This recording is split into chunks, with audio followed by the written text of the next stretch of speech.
Habib on line YouTube channel میں آپ کا استقبال ہے۔ محترم ناظرین، علماء کرام کے ہر طرح کے دینی، علمی، اصلاحی بیانات اور پیغامات محبت کے لیے نیز بہترین حمد و نعت کے لیے ہمارے چینل کو سبسکرائب کریں اور بیل آئیکن کو دبانا نہ بھولیں تاکہ ہمارا ہر اپڈیٹ آپ کو پہلے مل سکے۔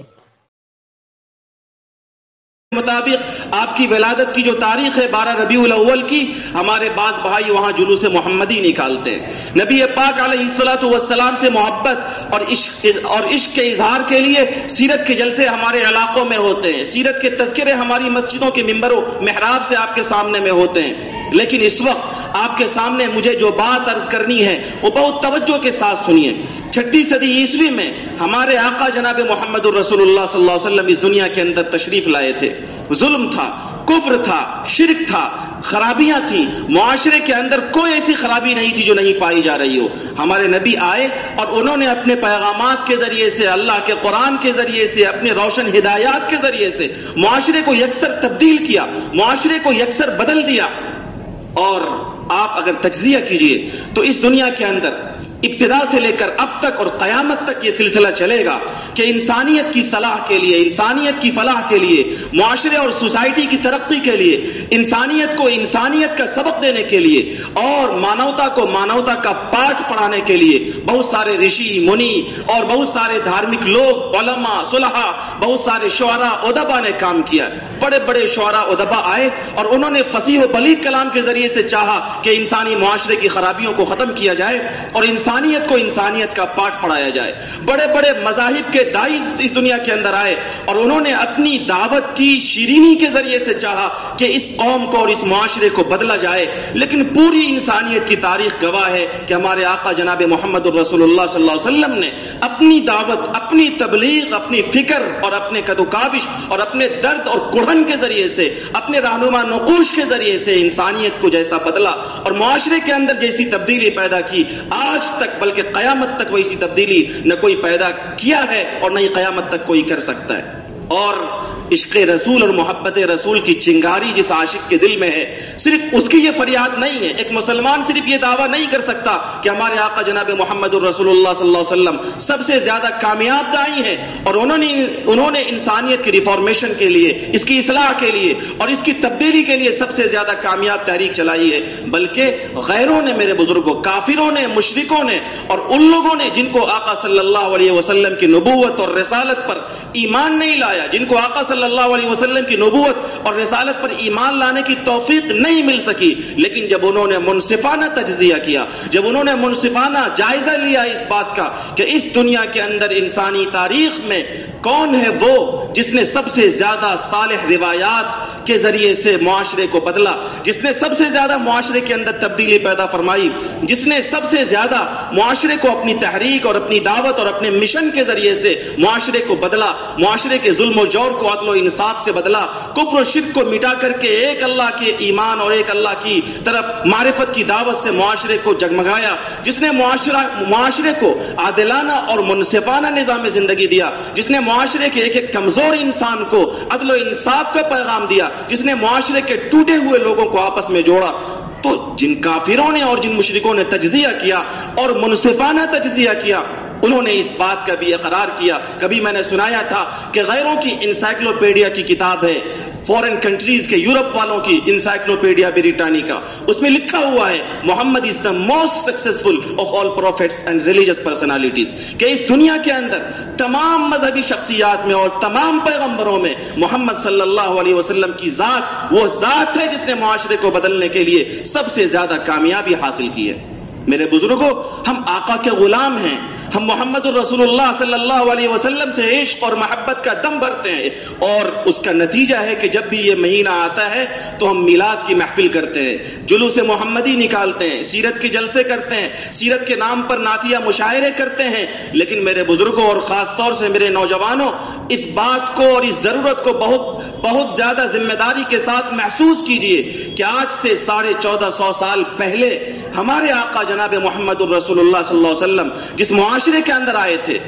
اور جس معاشرے کے اندر آپ نے تبدیلی پیدا فرمائی تھی، جو معاشرہ ظلم و جور کا، فحاشی اور عریانیت کا گہوارہ تھا، جو معاشرہ کفر و شرک کا گہوارہ تھا، جہاں اللہ کا نام لینے والا کوئی نہیں تھا، جہاں بیٹیوں کو جانوروں سے بدتر لوگ سمجھتے تھے، جہاں عورتوں کو زندہ زمین میں لوگ دباتے تھے، جہاں کمزوروں کے حقوق لوگ چھین لیتے تھے، جہاں معمولی باتوں پر لوگ لڑ جایا کرتے تھے، جہاں لوگوں کے ذہن و دماغ میں فحاشی اور عریانیت اس طریقے سے رچی اور بسی ہوئی تھی کہ کھلے عام لڑکیوں اور عورتوں کی عصمت تار تار کر لی جاتی تھی، اس معاشرے میں ہمارے آقا صلی اللہ علیہ وسلم آئے اور آپ نے قرآن کے ذریعے، اپنے ہدایات کے ذریعے، احادیث کے ذریعے معاشرے کو بدلا۔ میرے بزرگوں اور میرے نوجوانوں، اس وقت پوری دنیا کی جو حالت ہے وہ 6 صدی عیسوی کی جاہلیت سے کہیں زیادہ سنگین ہے۔ ہمارے آقا جس زمانے میں آئے، اس زمانے میں جو جاہلیت تھی، جو ظلم و جور تھا، جو فسق و فجور تھا، جو فحاشیت تھی، جو عریانیت تھی، آج شکلیں بدل کر، نام بدل کر وہ ساری چیزیں اس وقت پوری دنیا کے اندر موجود ہے۔ آج ایک طرف اگر اسلام کی تمام دشمن طاقتیں ہمارے آقا محسن انسانیت رحمت للعالمین صلی اللہ علیہ وسلم کی ذات گرامی کو اپنی تمام تر گالیوں کا اور اپنی تمام تر گندی ذہنیت کا نشانہ بنائے ہوئے ہیں، آج جہاں اسلام دشمن طاقتیں ہمارے مذہبی شاعر پر اور ہماری عبادت گاہوں پر حملے کرتے ہیں، آج جہاں دشمن طاقتوں نے ہمارے مسلم نوجوانوں کے ذہن و دماغ میں بے حیائی کی بیج بو کر اسے محمد کی غلامی سے نکال کر طاغوت اور کافروں کی غلامی کا ڈھونگ رچا ہے، آج جہاں دنیا کی باطل طاقتیں ہماری پھول جیسی بیٹیوں کی تعلیم کے نام پر اور تربیت کے نام پر ایمان کا اور ان کے اسلام کا جنازہ نکال رہے ہیں، ایسے نازک حالات میں ربیع الاول کا مہینہ آئے اور صرف ہم اپنے علماء سے ممبر کے زینت سے اور ممبر کے اسٹیج سے سیرت کے تذکرے سن لیں اور جلوس محمدی نکال لیں اور ہم یہ سمجھیں کہ ہم نے اپنے آقا صلی اللہ علیہ وسلم سے محبت کا حق ادا کر دیا ہے، اگر ہمارا ایسا تصور ہے تو بالکل غلط ہے۔ آج ہمیں پھر سے اس مشن کو اور اس تحریک کو اور نبی پاک علیہ الصلوۃ والسلام کے اس کوڑھن کو اور آپ کے اس درد کو اپنا درد بنانا ہوگا، جس درد کے ساتھ آپ علیہ الصلوۃ والسلام نے، جس فکر اور کوڑھن کے ساتھ آپ علیہ الصلوۃ والسلام نے آج سے 1450 سال پہلے کام کیا تھا اور اس کا تعارف کرایا تھا۔ حضرت ربیع بن عامر رضی اللہ تعالیٰ عنہ بڑے مشہور صحابی رسول ہیں، اس وقت کی سپر پاور طاقت کسرا کے دربار میں، جو اس وقت کی سپر پاور طاقت کا بادشاہ تھا، اس کے دربار میں جب پوچھا گیا تھا ہمارا تعارف، آپ کا تعارف، محمد الرسول اللہ صلی اللہ علیہ وسلم سے سچی محبت کرنے والی امت کا تعارف، تو حضرت ربیع بن عامر نے اپنا تعارف اور قیامت تک آنے والے ان تمام امت محمدیہ کے افراد کا تعارف کرایا تھا۔ واللہ تعالی ابتعثنا لنخرج من شاء من عبادت العباد الى عبادت اللہ وحدہ ومن جور الادیان الى عدل الاسلام ومن ضیق الدنیا الى سعتها۔ کسرا نے پوچھا تھا کہ تم محمد الرسول اللہ صلی اللہ علیہ وسلم کی غلامی کا اقرار کرتے ہو، تم مسلمان ہو، تم نبی برحق پر ایمان رکھنے کا دعویٰ کرتے ہو، بھلا بتاؤ کہ تم آئے کیوں اس دنیا کے اندر؟ تم مسلمان چاہتے کیا ہو؟ تمہارے نبی کیا چاہتے ہیں؟ اور تم اپنے نبی پر ایمان رکھتے ہو، تم اپنے نبی کے غلامی کا اقرار کرتے ہو، تو تم کیا چاہتے ہو؟ میرے بزرگوں اور دوستوں، تو اس صحابی نے تعارف کرایا تھا اور یقیناً جو تعارف اور جو ذمہ داری اس وقت انہوں نے اپنی بتائی تھی، یہی میری بھی ذمہ داری ہے اور قیامت تک ان تمام خوشبخت انسانوں کی ذمہ داری ہے جو جناب محمد الرسول اللہ صلی اللہ علیہ وسلم سے اپنا رشتہ جوڑتے ہیں۔ آقا علیہ الصلوۃ والسلام کے اس سچے عاشق نے کہا تھا واللہ تعالی ابتعثنا، اے کسرا سنو، اللہ تعالیٰ نے جو اس پوری کائنات کا خالق ہے، اس نے ہمیں بھیجا ہے، اس نے ہمیں نکالا ہے اور اس لیے ہمیں بھیجا گیا ہے لنخرج من شاء من عبادت العباد الى عبادت اللہ وحدہ۔ ہم مسلمان، ہم غلامان محمد اس دنیا کے اندر صرف اپنے تن کو آرام پہنچانے کے لیے اور صرف اپنی دنیا میں مست رہنے کے لیے نہیں آئے، بلکہ ہمیں اللہ نے اس لیے بھیجا ہے تاکہ ہم دنیا کے انسانوں تک اللہ کی دعوت اور اللہ کی معرفت کو لے کر جائیں اور دنیا کے انسانوں کو دنیا کی غلامی سے، بتوں کی غلامی سے نکال کر ایک اللہ کی غلامی کی طرف بلائیں۔ ومن جور الادیان الى عدل الاسلام، اور ہم دنیا کے اندر ان تمام انسانوں کو جنہوں نے اسلام کو چھوڑ کر دنیا کے باطل نظام زندگی کو اپنایا ہے، جنہوں نے اسلام کو چھوڑ کر دنیا کے دیگر مذاہب کو اپنایا ہے اور دیگر راستوں پر اپنی زندگی کے مقصد کو گم کر دیا ہے، جنہوں نے اپنے اللہ کو بھلا دیا، اپنے نبی کو بھلا دیا، ہم ان تمام لوگوں تک جائیں اور انہیں دنیا کے تمام باطل نظام زندگی کے ظلم و جور سے نکال کر اسلام کے عدل و انصاف پر لائیں۔ وَمِن ضِيقِ الدُّنْيَا إِلَى سِعَتِهَا، اور ہمیں اس لیے بھیجا گیا ہے تاکہ ہم دنیا کے انسانوں کو دنیا کی تنگی سے نکال کر دنیا کی وسعت کی طرف لائیں۔ یعنی اسلام اگر زندگیوں میں آ جائے گا تو لوگ دنیا کی تنگی سے بھی نکلیں گے اور دنیا کی وسعت کو وہ حاصل کر سکیں گے۔ میرے بزرگوں اور دوستوں، آج جبکہ دنیا فتنوں سے گھری ہوئی ہے، آج اس وقت جبکہ پوری دنیا کی تمام تر طاقتوں کی نگاہ ہمارے نوجوان بچوں پر بھی ہے اور ہماری نوجوان بیٹیوں پر بھی ہے، جن پھول جیسی بچیوں کو ہم اچھی تعلیم اور اچھی تربیت کے نام پر اچھی اور مہنگی فیسوں کے بدلے اچھے اسکولوں میں اور انگلش میڈیم اداروں میں ڈالتے ہیں، جن بچیوں کے ایمان کے جنازہ آج باطل دشمن طاقتیں بڑی آسانی کے ساتھ نکال رہے ہیں، اور آج ہمارے نوجوانوں کے ذہن و دماغ میں باطل دشمن طاقتوں نے انٹرنیٹ اور دیگر ذرائع کے ذریعے سے فسق و فجور اور بے حیائی کی بیج ڈال کر محمد الرسول اللہ صلی اللہ علیہ وسلم کے عشق اور آپ کی محبت کے چراغ کو بجھا کر آقا صلی اللہ علیہ وسلم اور آپ کی شریعت سے دور کرنے کی کوشش کی ہے۔ ایسے نازک اور پرفتن دور میں میری بھی اور آپ کی بھی اور ایک ایک اس شخص کی جو آقا علیہ السلام سے محبت کا دم بھرتے ہیں، ان کی ذمہ داری ہے کہ اس پرفتن دور میں اپنے سروں سے کفن باندھیں اور اپنے کندھے پر اس ذمہ داری کے بوجھ کو محسوس کریں جو ذمہ داری آقا صلی اللہ علیہ وسلم نے جاتے جاتے اپنے صحابہ کے ذریعے سے ہمیں اور آپ کو اور قیامت تک تمام کلمہ برحق لا الہ الا اللہ محمد الرسول اللہ پڑھنے والے مسلمانوں کو دیا تھا، اور فرمایا تھا الا فلیبلغ الشاہد الغائب، کہ جو دین برحق میں نے تمہیں پہنچایا اور جس دین برحق کو تم برحق سمجھتے ہو اور اس پر عمل کرتے ہو، اللہ کی غلامی اور محمد الرسول اللہ کی غلامی کا اقرار کرتے ہو، اور تمہارا یہ دعویٰ ہے کہ تمہارا یہ دین برحق ہے، اے میرے پیارو اس دین کو اپنے بعد والوں تک پہنچا دو۔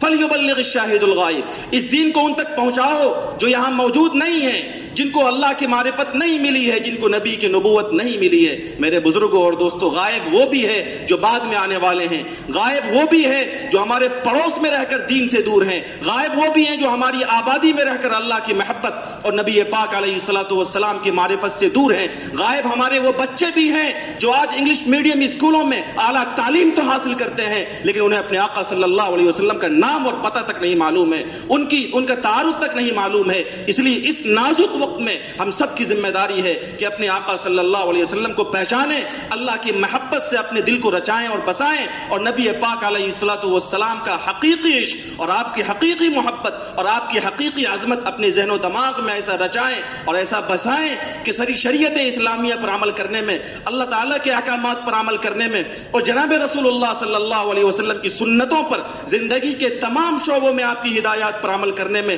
چاہے ہمیں پوری دنیا کی مخالفت مول لینی پڑے تو پڑے، لیکن آقا صلی اللہ علیہ وسلم کی غلامی اور آپ کی تعلیمات پر عمل کرنے سے ہم سر منہ انحراف نہ کر سکے۔ قوت عشق سے ہر پست کو بالا کر دے، دہر میں اسم محمد سے اجالا کر دے ہمارے سینے میں۔ اگر نبی پاک علیہ السلام کی یہ محبت اور یہ عظمت حقیقی معنوں میں آ گئی تو یقین جانیے اب حقیقی معنوں میں اللہ کے نبی صلی اللہ علیہ وسلم سے سچا عشق کرتے ہیں، اور ربیع الاول کے مہینے میں اب واقعی نبی پاک علیہ السلام کے تذکروں کو سن کر آپ ان کی محبت اور ان کے عشق کے عظمت کے ساتھ اگر سنتوں پر عمل کرنے کا جذبہ پیدا کر رہے ہیں تو یقیناً آپ کے اندر اور آپ کے سینے میں سچا عشق اور سچی محبت ہے، ورنہ تعصي الإله وأنت تظهر حبه هذا محال في الفعال بديع لو كان حبك صادقا لأطعته إن المحب لمن يحب مطيع۔ عربی شاعر نے کہا نبی کی اور اللہ کی نافرمانی کرتے ہو اور اللہ اور اس کے نبی سے محبت کا دم بھرتے ہو، یہ ناممکن سی چیز ہے، کیونکہ جس کسی کو کسی سے محبت ہوتی ہے وہ اس کی ایک ایک ادا پر قربان ہو جاتا ہے۔ اگر تمہیں بھی اپنے نبی سے محبت ہوتی تو تم اپنے نبی کی سنت اور آپ کے ہدایات، آپ کی تعلیمات پر قربان ہو گئے ہوتے۔ اللہ تبارک و تعالیٰ سے دعا ہے کہ اللہ تبارک و تعالیٰ ہمیں اپنے آقا جناب محمد الرسول اللہ صلی اللہ علیہ وسلم کی سچی محبت اور آپ کی سچی عقیدت، سچی عظمت عطا فرمائے، اور ہمیں آقا صلی اللہ علیہ وسلم کے مشن کو اپنا کر زندگی گزارنے والا بنائے۔